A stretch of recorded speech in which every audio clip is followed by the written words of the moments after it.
खैबर पख्तूनख्वा हुकूमत ने वज़ीर आला महमूद खान के भाई के अगवा की खबर की तरदीद कर दी। खैबर पख्तूनख्वा हुकूमत के तर्जुमान बैरिस्टर सैफ ने कहा कि वज़ीर आला महमूद खान के भाई अपने इलाके में मौजूद हैं। इस पर हम बात करते हैं डॉन न्यूज़ पेशावर के ब्यूरो चीफ अली अकबर से। अली अकबर, बताइएगा क्या मौक़िफ़ सामने आया है खैबर पख्तूनख्वा हुकूमत का? जी, मुशारे इत्तलात खैबर पख्तूनख्वा बैरिस्टर सैफ ने जो है वो एक अपना वीडियो क्लिप जारी किया हुआ है, जिसके अंदर उन्होंने इस खबर की तरदीद की है कि वज़ीर आला का भाई जो है वो अगवा नहीं हुआ है।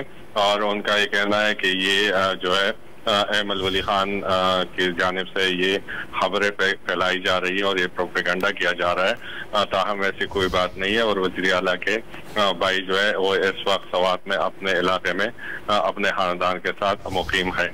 उनका ये भी कहना था कि वज़ीर आला का खानदान जो है वहाँ का बासर रसूख खानदान है और वो जो है इनकी की तरह नहीं है जो कि मुश्किल वक्त में अपने लोगों को छोड़कर भाग जाए। तो उन्होंने इन खबरों की तरदीद की है कि वज़ीर आला का भाई अगवा हुआ है और उनका ये कहना है कि ऐसी कोई बात नहीं है, ये खबर मन गढ़ंत है। बहुत शुक्रिया अली अकबर, आप हमें अपडेट कर रहे थे।